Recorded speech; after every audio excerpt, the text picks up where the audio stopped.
ये अचानक मीटिंग क्यों बुला ली गायतोंडे जी ने? नहीं क्यों बुलाए? ये गायतोंडे साहब भी ना परेशान करके रखे हुए हैं। चलो इसी बहाने कम से कम प्रीति जी का घंटी बजाने के लिए मिलेगा।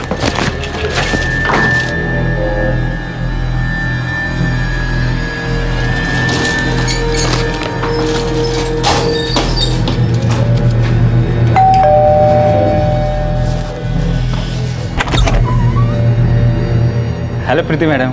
क्या चाहिए? हम तो देने आए गायतोंडे साहब की अर्जी। 12 बजे बुलाएं सबको, नीचे आ जाइएगा।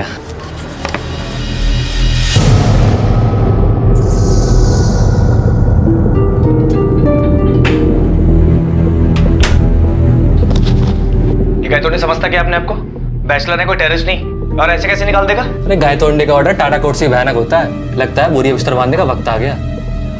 चल आजा।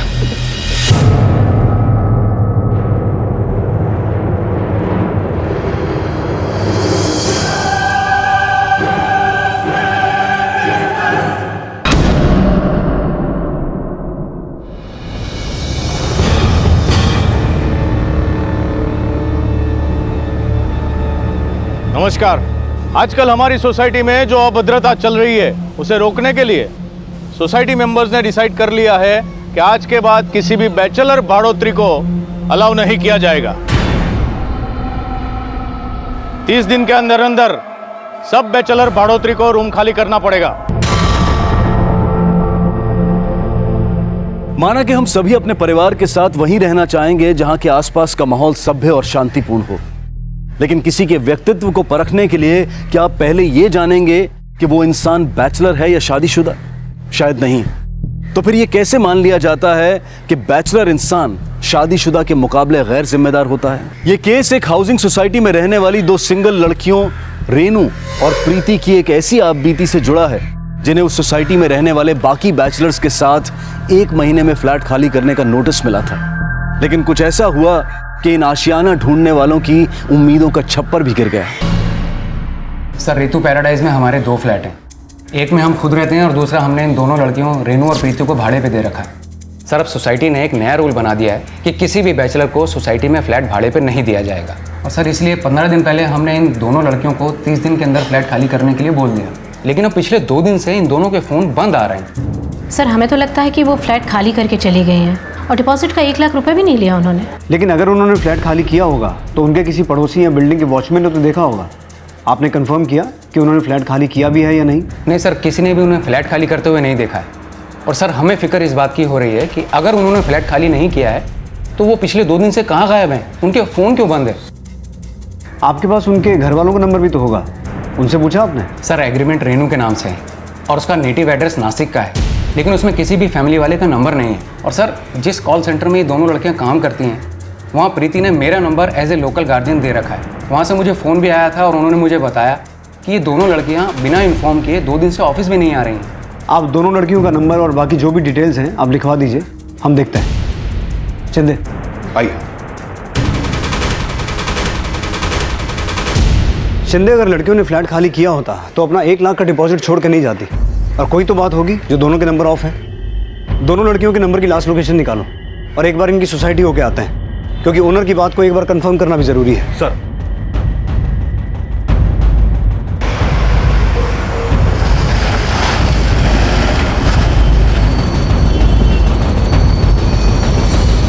हाँ गायतोंडे साहब, सोसाइटी में पुलिस आई है।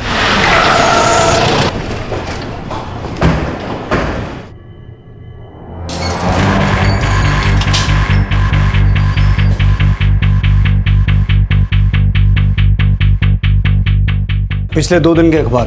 शिंदे,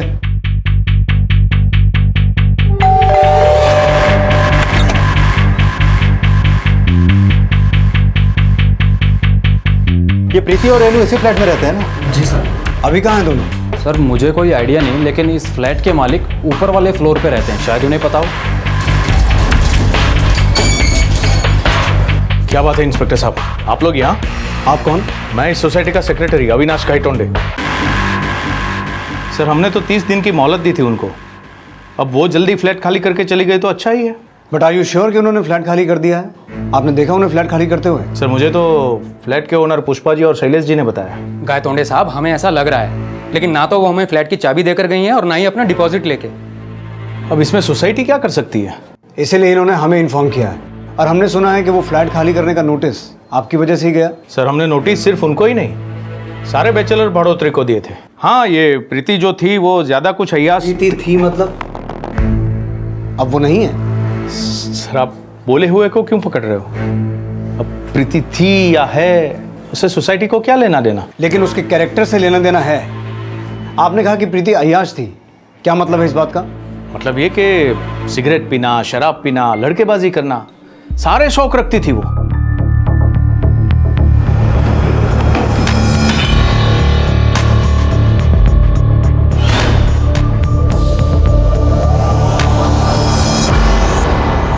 प्रीति आपके लिए अय्याश थी, और रेनू वो कैसी थी? वो तो सीधी सादी थी बेचारी, यूं समझ लीजिए कि गेहूं के साथ गुण भी पिस गया। सर अगर आपको प्रीति के बारे में ज्यादा जानकारी चाहिए तो करण से बात कर लीजिए। करण कौन? एक और अय्याश बैचलर। आपको प्रीति और करण के किस्से ये बब्बन बताएगा। बब्बन बता इनको। साहब, वो करण का लफड़ा चालू था प्रीति मैडम से, हमेशा उसके फ्लैट में ही घुसा रहता था। सर वो गायतोंडे जी है ना, वो मुझे और प्रीति को लेके हमेशा कोई ना कोई रूमर फैलाते रहते हैं। लेकिन तुम तो प्रीति के फ्लैट में जाते थे ना? हाँ सर जाता था, लेकिन वो सिर्फ मेरी नॉर्मल एक फ्रेंड थी, कोई अफेयर नहीं था मेरा उसके साथ। और सर वैसे भी प्रीति मैरिड है। क्या प्रीति मैरिड है? जी सर, प्रीति ने बताया था कि वो अपने पति से अलग हो गई थी, इसके अलावा ज़्यादा कुछ नहीं बताया। सर मुझे सिर्फ इतना पता है कि उसके हस्बैंड ने उसे धोखा दिया था। कैसा धोखा? सर ये सब तो नहीं पता, लेकिन कोई ना कोई दर्द जरूर था जिसमें हमेशा वो घुटती रहती थी। ऊपर से सर उसे सपोर्ट करने वाला कोई भी नहीं था, यहाँ तक कि वो रेनू भी। अच्छा, वो और रेनू अभी हो कहाँ सकते हैं? उसका मुझे कोई आइडिया नहीं, लेकिन हाँ प्रीति और रेनू की कभी नहीं बनती थी। और सर रेनू से मेरा कोई लेना देना नहीं। प्रीति का चरित्र जितना पेचीदा नजर आ रहा था, उतना ही रहस्यपूर्ण उसका अतीत भी था।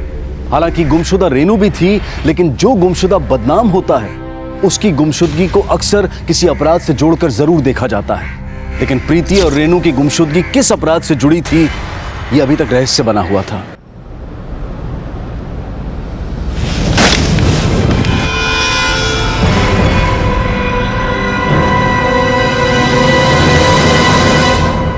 सर रेनू ने अपना नेटिव एड्रेस नासिक लिखवाया था। ये उसका लीव एंड लाइसेंस एग्रीमेंट जिसमें उसके नासिक का एड्रेस है, और ये इसके ऑफिस आईडी की फोटोकॉपी।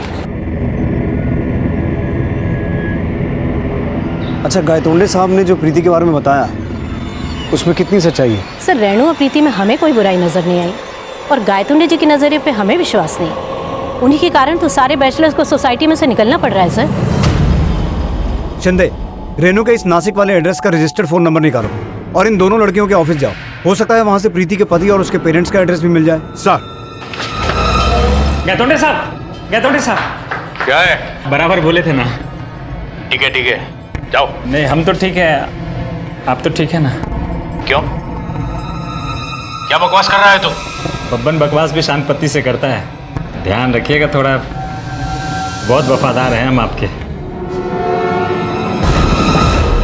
सर, पता चला है कि रेनू का फोन 3 दिन पहले 5 अगस्त को हिंजेवाड़ी में रात 1 बजे बंद हुआ था, और उसके करीब 9 घंटे बाद प्रीति का फोन अगले दिन सुबह 10 बजे गोपालपट्टी में बंद हुआ।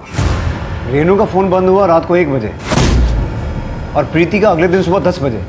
अब ये दोनों एक साथ ही गायब हुई या अलग अलग? सर, उनके कॉल सेंटर से पता चला है कि दोनों की शिफ्ट टाइमिंग अलग अलग थी। रेनू की शिफ्ट टाइमिंग शाम 4 से रात 12 बजे तक, और प्रीति की शिफ्ट टाइमिंग सुबह 8 से शाम 4 बजे तक। प्रीति के ऑफिस से उसके पति या उसके किसी रिश्तेदार का फ़ोन नंबर या एड्रेस मिला? नहीं सर, लेकिन ये पता चला है कि प्रीति को 6 महीने पहले रेनू ने जॉब पे लगवाया था, जबकि रेनू वहाँ 2 साल से काम कर रही थी। इनका कॉल सेंटर कहाँ है? सर मुकुंदवाड़ी में। और सर हिंजेवाड़ी, जहाँ रेनू का फोन बंद हुआ था, वो इलाका उसके घर और ऑफिस के रास्ते में ही पड़ता है। और सर ये भी पता चला है कि रेनू पहले कॉल सेंटर की गाड़ी से घर जाती थी, लेकिन पिछले 1 महीने से उसने कॉल सेंटर की गाड़ी से घर जाना छोड़ दिया था, वो खुद से घर जाती थी। सर, हिंजवाड़ी पुलिस को कल शाम एक लड़की की लाश मिली थी, उसकी फोटो रेनू से मैच करती है।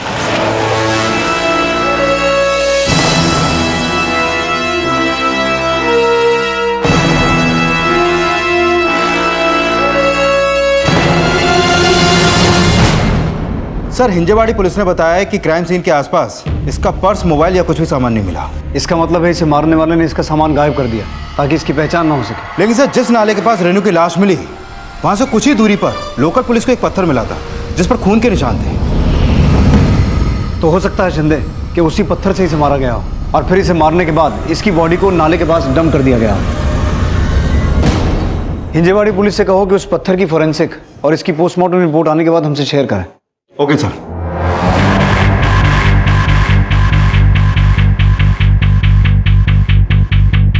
सर, रेनू के नासिक वाले एड्रेस पे उसकी माँ का फोन नंबर रजिस्टर्ड है। दामने ने उन्हें पुणे आने के लिए बोल दिया है। लेकिन शिंदे, हमें प्रीति के गायब होने वाला चक्कर भी समझना होगा। सर, जिस रात रेनू का फोन बंद हुआ, प्रीति की फोन लोकेशन रेनू की फोन लोकेशन और क्राइम लोकेशन से मैच नहीं करती है। प्रीति का फोन 5 अगस्त की शाम से 6 अगस्त की सुबह 9 बजे तक उनके अपार्टमेंट ऋतु पैराडाइज में एक्टिव था। लेकिन सुबह 10 बजे उसका फोन गोपालपट्टी में बंद क्यों हुआ, जबकि सुबह 8 बजे वो अपने कॉल सेंटर में होती है और उस दिन वो कॉल सेंटर गई भी नहीं। ये इत्तेफाक नहीं है शिंदे। प्रीति के गायब होने का कनेक्शन रेनू के मर्डर से हो सकता है।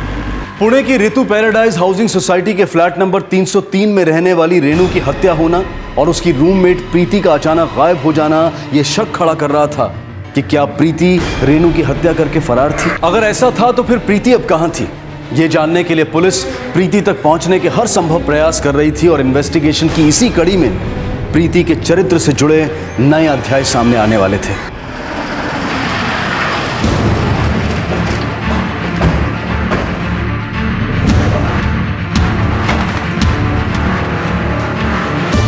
पूरा घर चेक करो, देखो प्रीति के पति है उसके नेटिव एड्रेस के बारे में कुछ पता चले। Sir, Amit sir.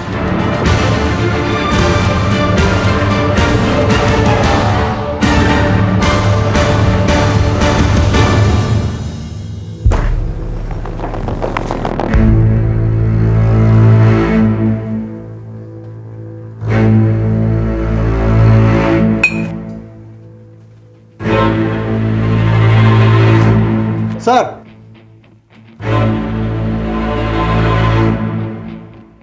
सर ये देखिए, खाली बियर की बोतल और कंडोम के यूज पैकेट्स। लेकिन जितनी अय्याश वो प्रीति थी उतने तो प्रीति थी मतलब? सर, गायतोंडे ने बोला था कि प्रीति बहुत अय्याश है। हो सकता है उसका अंदाजा सही हो। लेकिन समझना ही होगा शिंदे कि इन सब चीजों का रेनू के मर्डर से क्या कनेक्शन हो सकता है और प्रीति के गायब होने का क्या चक्कर है। क्या वाकई में प्रीति का रेनू के मर्डर में कोई हाथ है या फिर प्रीति के साथ भी वही कुछ हुआ जो रेनू ने फेस किया।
अगर मान लें कि प्रीति रेनू का मर्डर करके फरार है तो हमें इस मर्डर के पीछे का मोटिव भी समझना होगा।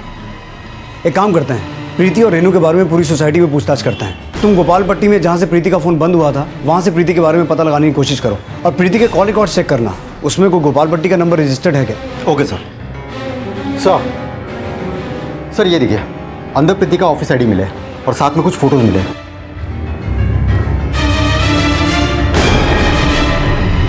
ये तो किसी खाली फ्लैट की पिक्चर्स हैं। कोई खाली फ्लैट की पिक्चर्स प्रिंट करवा के क्यों रखेगा।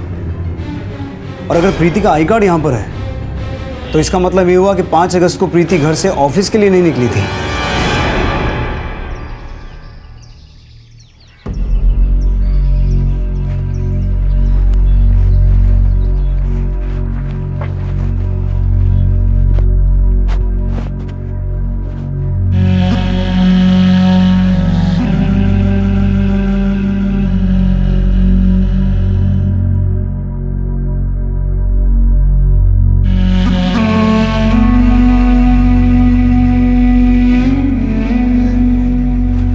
प्रीति एक्यूज थी या विक्टिम, ये फिलहाल रहस्य था। लेकिन प्रीति तक पहुंचने के लिए पुलिस एक तरफ गोपाल पट्टी में उसकी लीड तलाश रही थी, तो वहीं सोसाइटी में प्रीति और रेनू के आपसी रिश्ते को भी समझा जा रहा था। सर, कुछ दिन पहले रेनू और प्रीति की बहुत लड़ाई हो रही थी, यहाँ तक कि दोनों के चिल्लाने की आवाज़ें सुनी थी मैंने।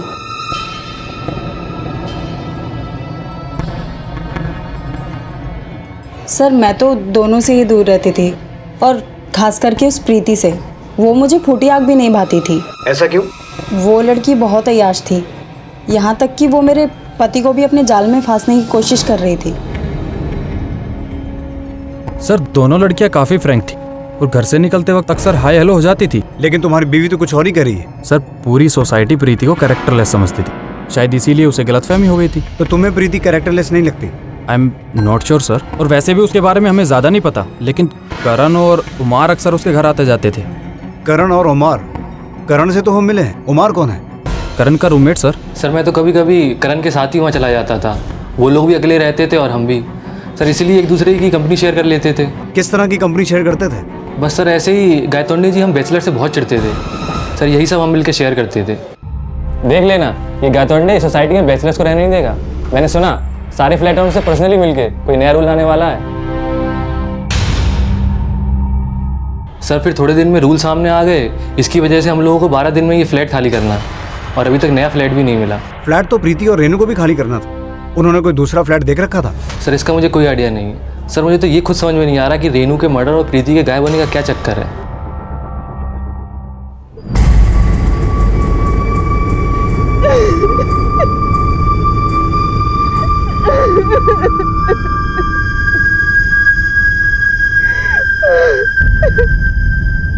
क्या प्रीति के आंसू उसके द्वारा किए गए अपराध के पश्चाताप से जुड़े हुए थे, या फिर उसकी पीड़ा का रहस्य कुछ और ही था? लेकिन जब रेनू की मां पुलिस से मिली, तब वो रेनू की हत्या के लिए प्रीति को ही कोस रही थी। रेनू मेरा इकलौता सहारा थी। मैंने उसे हमेशा कहा कि प्रीति के चक्कर में मत पड़, लेकिन उसने मेरी एक नहीं सुनी। प्रीति के बारे में क्या जानती हैं आप? बस इतना जानती हूँ कि प्रीति के पति ने उसे छोड़ दिया था। प्रीति के पति को जानती हैं? नहीं, बल्कि मैं तो प्रीति से भी कभी नहीं मिली। 6 महीने पहले रेनू ने फोन करके बताया कि वो और प्रीति दोनों साथ में रह रहे। गायतोंडे साहब, अरे गायतोंडे साहब, गायतोंडे साहब, गायतोंडे साहब। क्या है? आपको पता है हिंजेवाड़ी में रेनू का लाश मिला। सारी सोसाइटी को पता चल चुका है, तो सोसाइटी के सेक्रेटरी को पता नहीं होगा क्या? आप तो उड़ते हुए चिड़िया का पर गिन लेते हैं, आपको तो पहले से ही पता होगा सर। ये फाइल डीआईजी साहब के ऑफिस भिजवा देना। सर, प्रीति के कॉल रिकॉर्ड में गोपाल पट्टी से रिलेटेड तो कोई भी नंबर नहीं मिला, लेकिन उसके फोन पर एक शांति मालवनकर नाम की औरत के अक्सर फोन आते थे। प्रीति का सरनेम भी मालवनकर है। वो ना हो शांति मालवनकर उसकी कोई रिश्तेदार है। कहाँ रहती है? सर, पुणे की है, और बनवाड़ी के एड्रेस पर उसका फोन नंबर रजिस्टर्ड है।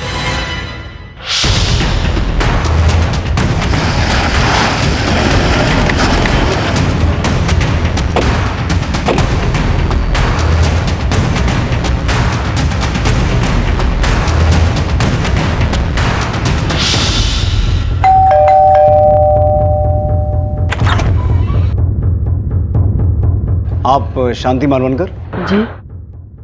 जी सर, प्रीति हमारी बहू है। हमने सुना है प्रीति को उसके पति ने छोड़ दिया था।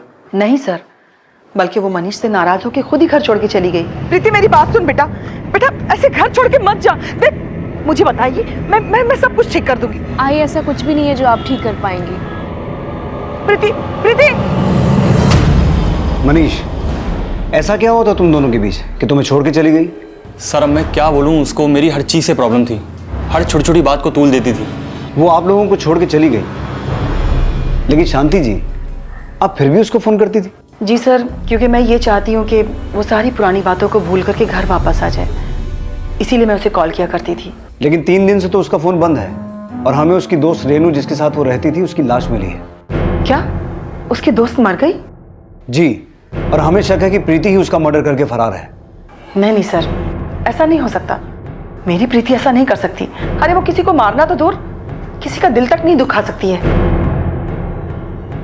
शांति जी, हमने तो सुना है कि आपकी बहू प्रीति शराब सिगरेट सब पीती थी, और जहां वो अपनी दोस्त रेनू के साथ रहती थी वहां और भी कई चीज़ों के लिए बदनाम है। सुना माँ, कैसी है वो? और आप उसे वापस लाना चाहती हैं। सर, हमारी शादी में माँ ने लगभग 12 लाख के गहने चढ़ाए थे और जिस दिन वो गई सारे लेके चली गई। सर, मनीष 12 लाख के गहनों की बात कर रहा था, लेकिन जब हमने प्रीति का फ्लैट सर्च किया तब हमें वहां पर कोई भी गहने नहीं मिले। तो हो सकता है प्रीति के ही हाथों रेनू का मर्डर हो गया हो और प्रीति वहां से अपना सब कुछ लेकर भाग गई हो।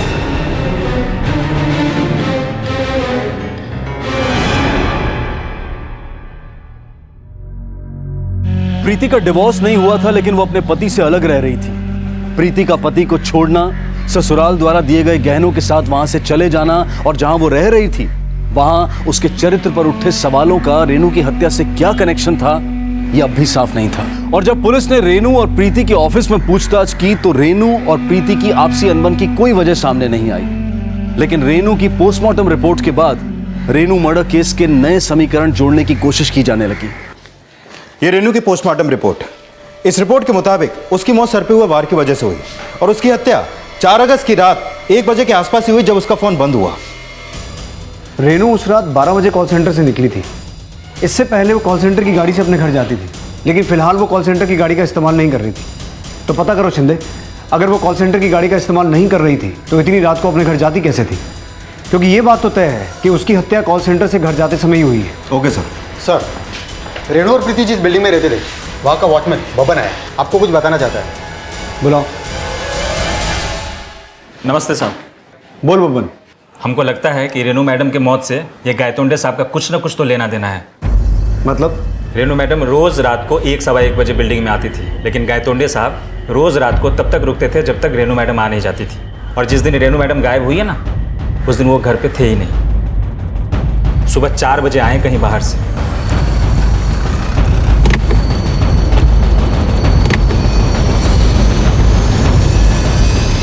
उस दिन सुबह 4 बजे मैं शिरडी से वापस आया था, लेकिन ये सब पूछकर आप जानना क्या चाहते हो? यही कि कहीं रेनू के मर्डर में आपका कोई हाथ तो नहीं है? लगता है आपको बबन ने भड़काया है, क्योंकि मैंने उसे नौकरी से निकाल दिया है ना। अपने आप को बहुत होशियार समझ रहा है ना। चल निकल यहाँ से, निकल निकल। आज के बाद दिखना नहीं सोसाइटी में, नौकरी गई तेरी। सर, मुझे रात को नींद नहीं आती, इसलिए मैं वॉक करता रहता हूँ। उसका मतलब ये नहीं कि मैं अपनी पोती की उम्र की लड़की को बुरी नजर से देखूं। ये बबन के दिमाग में तो कचरा भरा हुआ है सर। उसे भी मेरे बारे में यही लगता था, इसलिए मैंने उसे नौकरी से निकाल दिया। इस गायतोंडे के कॉल रिकॉर्ड्स निकालो और इसकी एलिबाई चेक करो और इस बब्बन पर नजर रखना। Okay sir.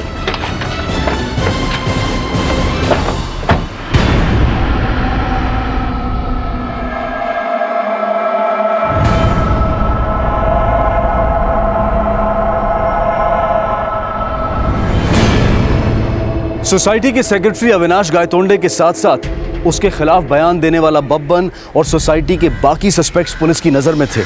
और तभी रेनू और प्रीति के बारे में कुछ नई जानकारियां सामने आई। सब प्रीति मैडम और रेनू मैडम के झगड़े का तो पता नहीं, पर हाँ, एक औरत यहाँ पे प्रीति मैडम से झगड़ा करने जरूर आती थी। कौन औरत? उतना तो याद नहीं है, पर वो औरत प्रीति मैडम को बहू बहू करके बुलाती थी।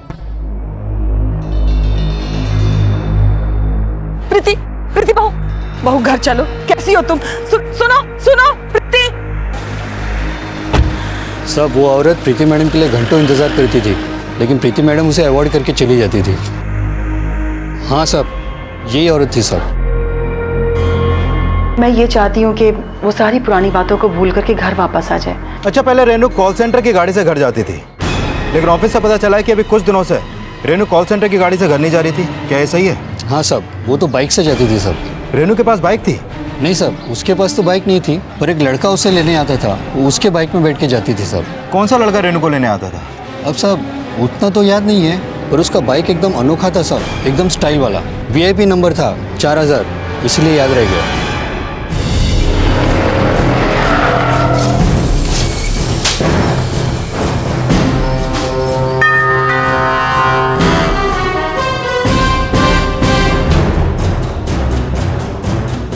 हाँ सर, वो बाइक मेरे ही नाम पे रजिस्टर्ड है, लेकिन ये आपको क्यों जानना है? आपकी वो बाइक आपका ये पोता चलाता है ना? जी सर, यही चलाता है। क्या नाम है तेरा? अक्षय। तो ही रेनू को कॉल सेंटर से पिकअप करने के लिए जाता था? हाँ सर, मैं ही रेनू को कॉल सेंटर से पिकअप करने के जाता था और बिल्डिंग के पहले ड्रॉप कर देता था, ताकि मेरे और रेनू के अफेयर के बारे में आजोबा को पता न चल जाए। तो 5 अगस्त की रात को भी तू ही गया होगा उसे पिक करने के लिए? नहीं सर, उस रात में नहीं गया था। मेरी बाइक ख़राब हो गई थी। आप चाहो तो किसी से ही पूछ लो। ठीक है, तो जब तक हम ना कहें तुम और आप गायतोंडे साहब शहर छोड़ कर नहीं जाएंगे। Okay sir. सर मैंने कंफर्म किया 5 अगस्त को अक्षय की बाइक रिपेयर के लिए गैरेज में थी और उसके फ़ोन की लोकेशन भी उसके खुद के घर की थी। और सर ये भी कंफर्म किया कि रेनू उस दिन कॉल सेंटर की गाड़ी से नहीं गई थी। Excuse me sir. हाँ ओके, लेके आओ उसे। सर वनवाड़ी पुलिस स्टेशन से फ़ोन था। उन्होंने प्रीति को सह्याद्री पार्क से पकड़ लिया।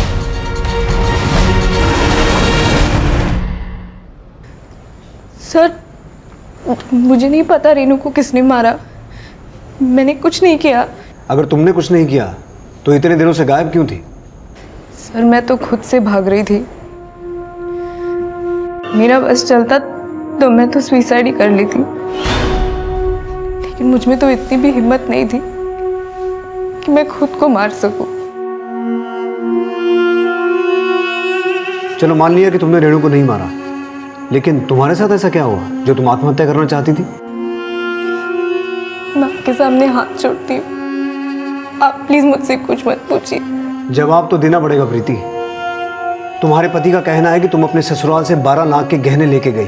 तुम्हारी सोसाइटी का कहना है कि तुम अय्याश हो, और हमें यह शक है कि तुमने अपनी दोस्त रेणु का मर्डर किया है। अब अगर सच कुछ और है तो तुम्हें जवाब तो देना पड़ेगा। सबको लगता है कि मैं बुरी हूँ, लेकिन सर मैं बुरी नहीं हूँ। आप प्लीज मुझ पे रेनू के मर्डर का आरोप मत लगाइए। मैंने कुछ नहीं किया।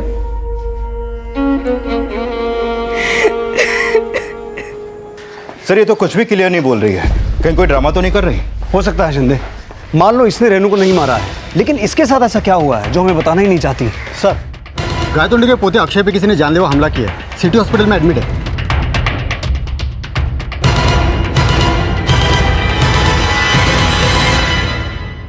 सर उसका बस चलता तो मुझे जान से ही मार देता। पर वो तुम्हें जान से मारना क्यों चाहता था? सर उसने मेरी रेनू को मुझसे छीना। मैं उसे सिर्फ सबक सिखाना चाहता था। रेनू का अफेयर तो अक्षय से चल रहा था, तो फिर रेनू को मेरी रेनू क्यों बोल रहा है? रेनू से मैं प्यार करता था सर, लेकिन मुझे पता चला कि वो उसे घुमा रहा है। तू ही रेनू से प्यार करता था या रेनू भी तुझसे प्यार करती थी? सर वो भी मुझसे प्यार करती थी। तो ये बात उन्हें पहले क्यों नहीं बताई? सर मैंने इसलिए नहीं बताई कि कहीं उसके गायब होने का शक आप मुझ पे ना करें। लेकिन हमें तो लग रहा है उसको मारने में भी तेरा ही हाथ है। नहीं सर, मैंने रेनू को नहीं मारा सर, मैं उससे प्यार करता था। लेकिन ये बात भी सच है कि रेनू मुझे धोखा दे रही थी। प्रीति ने मुझे कई बार कहा कि रेनू मुझसे प्यार नहीं करती, और सर वैसे भी रेनू की वजह से प्रीति बदनाम हो रही थी। मतलब? शराब और सिगरेट रेनू के शौक थे, प्रीति तो उसे हाथ तक नहीं लगाती थी। इसका मतलब ये हुआ कि अय्याश रेनू थी और बदनाम प्रीति हो गई।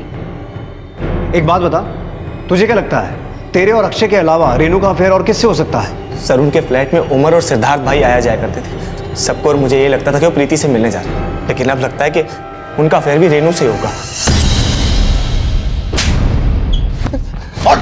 हाँ सर, रेनू का मुझसे भी रिलेशन था, लेकिन मैंने उसे नहीं मारा सर। मैं मानता हूँ सर मेरा रेनू से अफेयर था, लेकिन मैंने उसे मारा नहीं सर।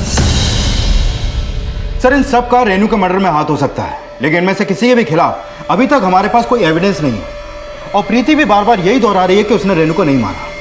शिंदे, एविडेंस तो प्रीति के खिलाफ भी नहीं है, लेकिन ऐसी क्या बात है जो वो छुपा रही है? प्रीति के घर से हमें ये फोटोग्राफ्स मिले थे जो किसी खाली फ्लैट के हैं। आखिर ये फोटोग्राफ्स प्रिंट करवाए क्यों गए थे? सर ये मेरे फोटोग्राफ्स नहीं है, रेनू के होंगे। लेकिन रेनू ने ये फोटो अपने पास क्यों रखे हुए थे? क्या रेनू या फिर तुम दोनों इस फ्लैट में शिफ्ट होने वाले थे? सर मुझे नहीं पता। शिंदे, कहीं ऐसा तो नहीं कि फ्लैट के इन फोटोग्राफ्स का रेनू के मर्डर के साथ कोई कनेक्शन हो? एक काम करो, इंटरनेट पर सर्च करो, क्या किसी ने अपना फ्लैट बेचने या किराए पर देने के लिए ये फोटोग्राफ्स किसी साइट पर अपलोड किए हैं? Okay sir. सर प्रीति के सास आई है शांति, प्रीति के जमानत के लिए।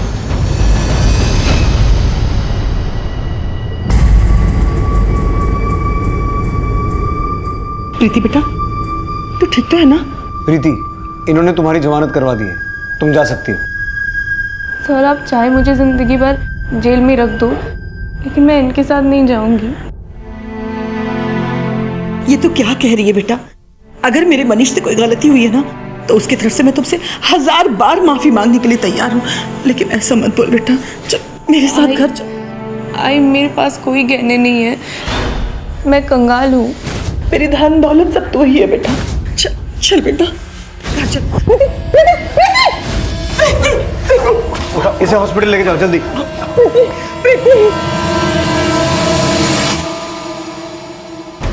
सर जरूर प्रीति और उसके पति मनीष के बीच में कोई ऐसी अनबन हुई होगी जिस वजह से इस हालत में भी प्रीति अपने ससुराल नहीं जाना चाहती। शिंदे, पति ही नहीं, वजह सास से जुड़ी भी हो सकती है। सर हो सकता है शांति जी प्रीति को अपने साथ गहनों के लालच में ले जाना चाहती हूँ, लेकिन ये भी साफ है शिंदे कि हमें प्रीति के घर से कोई गहने मिले नहीं।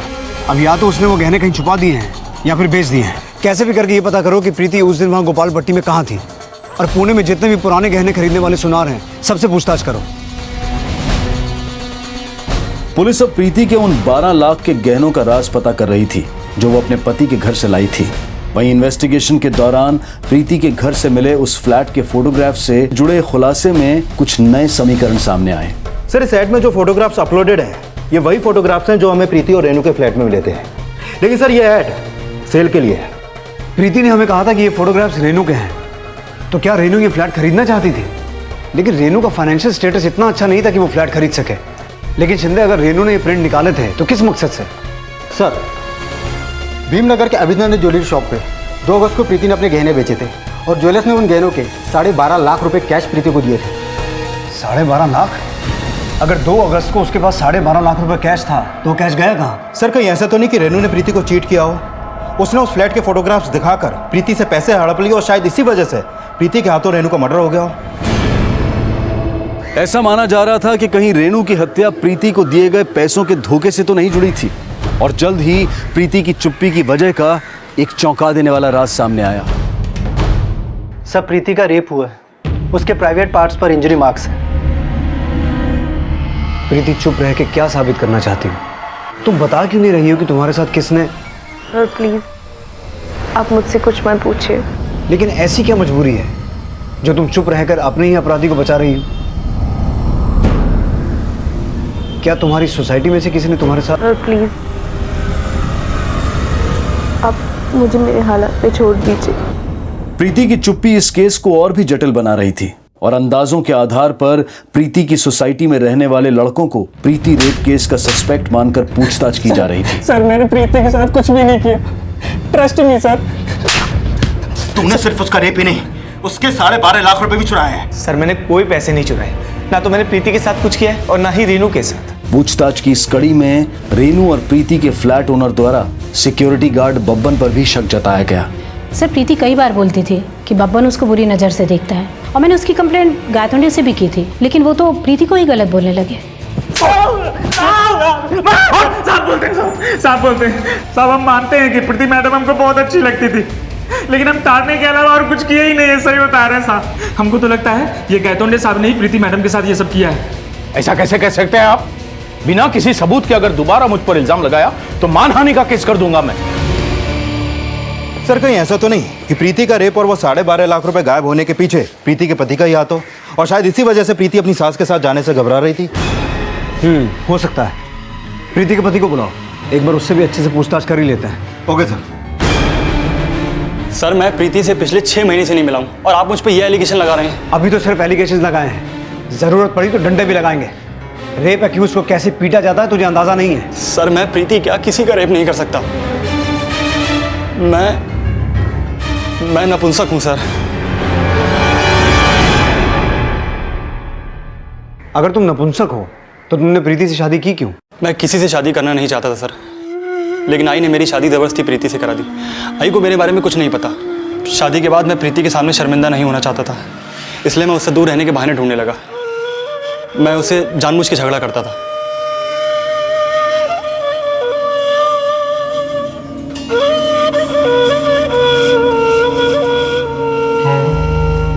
क्या है? मैंने बोला ना मुझे तुम्हारी शक्ल से भी नफरत है। अगर मेरी शक्ल से भी नफरत है तो शादी क्यों की मुझसे? मैंने प्रीति को हमेशा यही जताया कि वो मेरे लायक नहीं है, लेकिन सच तो ये है कि मैं उसके लायक नहीं था। और एक दिन प्रीति को मेरी सच्चाई पता चली तो वो घर छोड़ के चली गई। नहीं नहीं सर, ये सब झूठ है, ऐसा हो ही नहीं सकता। मेरा बेटा ऐसा नहीं है। शांति जी, ये बात आपके बेटे ने खुद हमें बताई है, लेकिन आपसे सिर्फ हम ये जानना चाहते हैं कि आप अपनी बहू को सिर्फ इसलिए वापस लाना चाहती थी ना क्योंकि उसके पास आपके 12 लाख के गहने थे? नहीं सर, गहनों की लालच तो मुझे कभी नहीं रही। मैं तो सिर्फ अपनी बहू को अपने साथ अपने घर लाना चाहती थी, इसीलिए उसे मनाने की हर कोशिश कर रही थी सर। लेकिन मुझे क्या पता था कि मेरा बेटा ही। मनीष से शादी होना प्रीति के साथ हुआ वो छलावा था जिसका दोष भी प्रीति के सर मढ़ दिया गया। पति को छोड़कर अकेले रहने का साहस तो प्रीति ने दिखाया, लेकिन प्रीति से अलग रहने को भी प्रीति के चरित्र में खोट मान लिया गया। और उसके साथ हुए रेप ने प्रीति की मनस्थिति इतनी दयनीय बना दी थी कि वो अपने अपराधी के खिलाफ बोलने की भी हिम्मत नहीं जुटा पा रही थी। लेकिन क्या Preeti rape case Renu murder case से अलग था, या फिर प्रीति और रेनू का अपराधी कोई एक ही था? यह अभी साफ होना बाकी था। ठीक है सर, प्रीति और रेनू जिस फ्लैट में रेंट पे रहते थे, पता चला है वो फ्लैट गिरवी रखा हुआ है। 3 साल पहले उस फ्लैट के ओनर शैलेश और पुष्पा ने बैंक से 20 लाख रुपए लोन लिया था और पिछले 1 साल से उन्होंने उस लोन की कोई भी किस्त नहीं भरी है। लेकिन उस फ्लैट के गिरवी होने का रेनू के मर्डर और प्रीति के रेप से क्या कनेक्शन हो सकता है सर, क्योंकि प्रीति और रेनू का गायब होने के अगले ही दिन उन्होंने बैंक में 4 लाख रुपए जमा करवाए थे। अगर वो उस समय बैंक में पैसा जमा नहीं करवाते तो बैंक उन्हें फ्लैट ऑक्शन का नोटिस भेज देती। तो तुम्हें ये लगता है कि प्रीति के गहनों के 12 लाख और उन 4 लाख का कोई कनेक्शन है? सर, मान लिया कि उन्होंने प्रीति और रेनू के मिसिंग होने की कंप्लेंट लिखवाई थी, लेकिन हो सकता है इसमें उनकी कोई चाल हो, उनकी नीयत में खोट हो। अगर ऐसा लगता है तो इस एंगल को इन्वेस्टिगेट करो, देखो क्या सामने आता है। Okay sir. जब रेनू और प्रीति के फ्लैट ओनर शैलेश और पुष्पा को इन्वेस्टिगेट किया गया तो पुलिस का शक सही साबित हुआ। प्रीति के गायब होने के अगले दिन 12 लाख रुपए तुमने अपनी बहन के अकाउंट में जमा किए और उसके बाद अपनी बहन के अकाउंट से अपने अकाउंट में सिर्फ 5 लाख ट्रांसफर किए और इन 5 लाख में से तुमने 4 लाख से अपने गिरवी फ्लैट की EMI चुकाई। और तो और तुम दोनों की फोन लोकेशंस प्रीति की फोन लोकेशन से मैच करती हैं। जब प्रीति का फोन बंद हुआ तुम दोनों गोपाल पट्टी में ही थे। अब कुछ भी छुपाने का फायदा नहीं है, बोलो बोलो। सर, गिरवी फ्लैट छुड़ाना तो दूर, हमारे पास तो रेनू और प्रीति का डिपॉजिट वापस करने के लिए भी पैसा नहीं था सर। पर सर, मुझे पता चला था कि प्रीति के पास बहुत गहने हैं और जब गायतोंडे ने फ्लैट खाली करने को बोला तो हमें लगा कि हम प्रीति को ठग सकते हैं नया फ्लैट दिखाने के बहाने, और हमने एक साइड पर से एक फ्लैट का प्रिंट आउट निकाला और प्रीति को दिखाया। प्रीति बेटा, गोपाल पट्टी में ये मेरे दोस्त का फ्लैट है, बाहर वालों से 40 मांग रहा है, मैं तुझे 35 में दिलवा दूंगा। लेकिन अंकल, मेरे गहने भी बेचकर सिर्फ 12-13 लाख आएंगे मेरे हाथ में। अरे बेटा, बाकी का पैसा तेरे अंकल लोन से दिलवा देंगे। हमने एडवांस के नाम पर उससे 12 लाख रुपए कैश ले लिया था, फिर वो रोज़ हमसे फ्लैट देखने के लिए बोलने लगी। हम उसे टाल नहीं पा रहे थे, इसलिए हमने उसे गोपाल पट्टी आने के लिए बोला।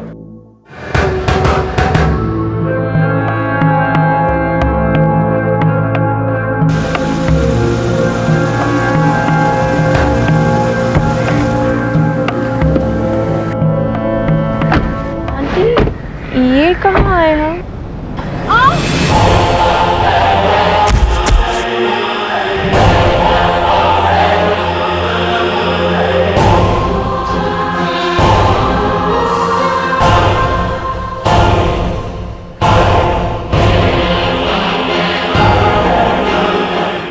अब अगर किसी से कहा ना कि तूने हमें 12 लाख दिए हैं तो ये वीडियो अपलोड हो जाएगा, समझी? बाद में पता चला कि 2 दिन से उनका फ्लैट भी बंद था और उन दोनों लड़कियों के नंबर भी बंद आ रहे थे। हमें लगा कि कहीं प्रीति ने सुसाइड ना कर लिया हो, इसलिए उनकी मिसिंग होने की कंप्लेंट लिखवाई। प्रीति को तो 12 लाख के लिए ब्लैकमेल किया, और रेनू, उसे क्यों मारा? नहीं सर, रेनू को हमने नहीं मारा है सर। शिंदे, जब तक ये सच ना बोले अच्छे से सेवा करो इनकी। बहुत जोर देने के बावजूद भी शैलेश और पुष्पा अपने बयान पर कायम रहे। अगर उन्होंने रेनू को नहीं मारा तो किसने मारा था, ये जानने के लिए पुलिस अब प्रीति से नए सिरे से पूछताछ कर रही थी। मैं बहुत डर गई थी सर। मुझे लगा कि अगर मेरा वीडियो अपलोड हो गया तो मैं किसी को मुंह दिखाने लायक नहीं रहूंगी। पहले से ही इतनी बदनाम थी मैं। हमने सुना कि कैरेक्टर रेनू का खराब था, उसके कई अफेयर्स थे।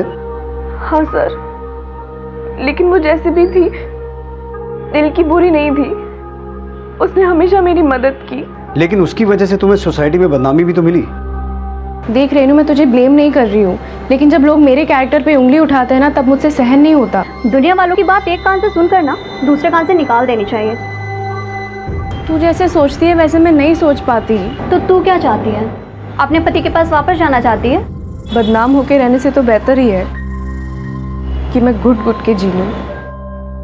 रेनू मेरी इस बात से नाराज थी, लेकिन हम दोनों के बीच में सुलह हो गई थी। अगर तुम्हारी उससे सुलह हो गई थी तो फिर झगड़ा किसका था जो उसका मर्डर कर दे? हाँ सर, मैंने ही रेनू को मारा है, क्योंकि उसी के बहकावे में आके मेरी बहू मेरे घर वापस नहीं आना चाहती थी। लेकिन सर, मैं वहाँ उसे मारने नहीं गई थी, मैं तो वहाँ उसे विनती करने गई थी, उसे समझाने गई थी। रेनू, रेनू, रेनू बेटा, आप यहाँ? देख बेटा, मैं तेरे सामने हाथ जोड़ती हूँ, मेरी बहू को वापस मेरे पास भेज दे। जब प्रीति आपके साथ नहीं रहना चाहती है, आप क्यों जबरदस्ती करती है उसके साथ? छोड़िए उसे उसके हाल पर। तो अब मैं समझ गई कि तूने ही उसे रोक रखा है। तू अपने आप को दोस्त कहती है, अरे दोस्त तो वो होते हैं जो अपने दोस्तों का घर जोड़ते हैं, और तू उसके पति से तू अलग कर रही है। काहे का पति? आपको पता भी है आपका बेटा तो मर्द तक नहीं है, नामर्द है। वो बना दिया उसे प्रीति का पति। उसने मेरे बेटे को नामर्द बोला तो मुझसे सहन नहीं हुआ, और मेरे हाथों उसका खून हो गया। उसकी बॉडी को वहीं नाली के पास छोड़ दिया, और उसका आईडी कार्ड और पर्स लेके मैं वहां से निकल गई। लेकिन सर, तब मुझे सच नहीं पता था। मुझे नहीं पता था कि रेनू मेरे बेटे के बारे में जो भी बोल रही है वो सच बोल रही है। मैं तो बस इतना ही चाहती थी कि मेरे बेटे और बहू खुश रहे, लेकिन अपनी तकदीर फूटी थी सर। सच कड़वा ही होता है शांति जी। बेहतर यही होता कि गुस्से में आकर किसी की जान लेने की बजाय आप सच का कड़वा घूंट पी जाती। प्रीति और मनीष का रिश्ता शांति की नजर का वो क्षितिज था जिसे वो दूर से जुड़ता हुआ तो देखती थी, लेकिन इस हकीकत से अनजान थी कि उनका रिश्ता उन दो समानांतर रेखाओं की तरह था जिनकी दूरी वो कभी खत्म नहीं कर पाएगी। कभी कभी नजर के भ्रम को भी सच मान लिया जाता है, लेकिन अपने इस भ्रम को गलत नजरिया देना एक ऐसी भूल है जिसका खामियाजा व्यक्ति विशेष तो भुगतता ही है, लेकिन दोषी वो समाज भी बन जाता है जिसका प्रतिनिधित्व करने वाले कभी कभी भले को बुरे की संज्ञा देकर उसे बदनाम कर देते हैं। अब मैं अनूप सोनी आपसे विदा लेता हूं, फिर मुलाकात होगी अगले एपिसोड में एक और चौंका देने वाले केस के साथ। तब तक अपना और अपने परिवार का ख्याल रखें और देखते रहें क्राइम पेट्रोल डायल 100। सबक एक को सीख हम सबको। जय हिंद।